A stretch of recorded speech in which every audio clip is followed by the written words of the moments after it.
ker nyalo biro. Ka koro watieko wach mogik midawe godo jopiny en wach mane? An Trevor, mokwongo weche mag thieth gin weche monego wakaw matek kendo matut kabisa, nikech gimoro amora mitime Kenya kae en very important. To kiyie hata nyawache gi kizungu. Health is the most important thing you can ever give yourself. Everything else is very important. Going to work is very important. Talking is very important. All these things are very important until the day you get sick. Then you realize that nothing else was ever important.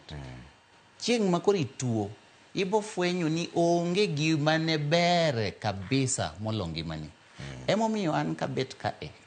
Kata astasebete wach thieth ni kabisa. Emo miyo neno kagwero kama. Nikech ji matin kabisa mayudoga thuolo mar tiyo e gima gihero.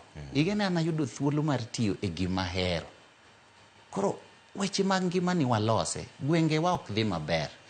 Un jo Ramogi, nyikwa Ramogi, pok undikru e wach mwaluongo ni Social Health Authority ni. Ndikri donje gini. Afadhali igona simu ni anase donje gini adhi osiptal to okuthiedha than koki donje gini. Donje gini, waseketo pesa kanyo bilion 13 michulo ni ji nono. Koro in koki donje gini tidwano chulni nango. Waseketo kanyo bilion 8 michulo ni cancer, ichulo ni emergency. Idwano chulni nango. To jowa matiyo, jowa ma samoro kati riembo mana apiko, kati riembo mana mkokoteni, kati dhi mana puodho, chukri matin ichul.